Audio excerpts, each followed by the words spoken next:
Hi friends, welcome to forex trade Telugu. So ఇక్కడ చూస్తే gold 15 minutes chart. So ఇప్పుడు ఒక ట్రేడ్ తీసుకోవడం జరిగింది.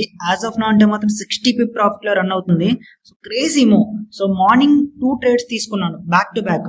సో ఈ ట్రేడ్ తీసుకోవడానికి మెయిన్ రీజన్ ఏంటంటే 15 minutes సాలిడ్ సపోర్ట్ ఫామ్ అయింది and next candle after 2 minutes తర్వాత బ్రేక్ అయింది ఈ క్యాండిల్ అనేది. సో వన్స్ 2 minutes తర్వాత బ్రేక్ అయిన తర్వాత బై చేశాను, స్టాప్ లో సపోర్ట్ కింద పెట్టాను. ఇంకా స్టిల్ ప్రాఫిట్స్ కూడా నేను సెక్యూర్ చేయలేదు, ఎందుకంటే ఈ ట్రేడ్ లో నేను తీసుకున్న రిస్క్ అనేది చాలా తక్కువ. యాజ్ ఆఫ్ నౌ అంటే మాత్రం very near to $1000 profit run అవుతుంది. సో 1.5 lots తో నేను బై చేశాను. సో యాజ్ ఆఫ్ నౌ అంటే మాత్రం మోర్ దెన్ $1000 ప్రాఫిట్ రన్ అవుతుంది. సో ఇది బెటర్ ఏరియా, ఇక్కడ సెక్యూర్ చేసుకోవచ్చు. నేను ఈ పాయింట్ దగ్గర సెక్యూర్ చేసుకుంటాను, ఎందుకంటే ఇక్కడ రెసిస్టెన్స్ కూడా బ్రేక్ చేసి అప్ సైడ్ వెళ్ళింది. సో ఇది ఫిల్ చేసే పాసిబిలిటీ కూడా చాలా క్లియర్ గా కనిపిస్తుంది.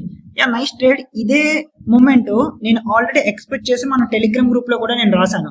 So here is my mentorship group. So మీలో ఎవరైనా మనలాంటి ట్రేడ్స్ అంటే నేను తీసుకున్న ట్రేడ్స్ మీరు కూడా తీసుకోవాలంటే చూసారా సేమ్ ట్రేడ్. సో మెంటర్షిప్ ని కన్సిడర్ చేయండి.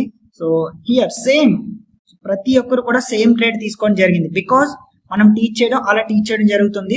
అండ్ లేదంటే here is my free group, description లో లింక్ ఇస్తాను. సో జాయిన్ అవ్వండి. సో ఆల్రెడీ నేను మార్నింగ్ కూడా క్లియర్ గా నా వ్యూ పోస్ట్ చేశాను గ్రూప్ లో. ఎక్కడ హియర్. సో హియర్ ఇక్కడ ఒక సపోర్ట్ ఫామ్ చేస్తే నేను బై చేస్తానని చెప్పాను, రైట్? సో ఏం చేసింది మార్కెట్? ఫామ్ చేసిందా లేదా సపోర్ట్?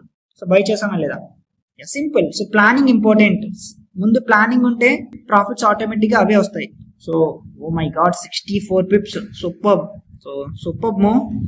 హోప్ ఇక్కడ సెక్యూర్ చేసుకోవడం కరెక్ట్ అనుకుంటున్నాను. Let's see. విక్ ఫిల్ కూడా కంప్లీట్ చేసింది. So okay guys. సో ఏమైనా డౌట్స్ ఉంటే గ్రూప్ నుంచి నన్ను కాంటాక్ట్ అవ్వండి. Thank you.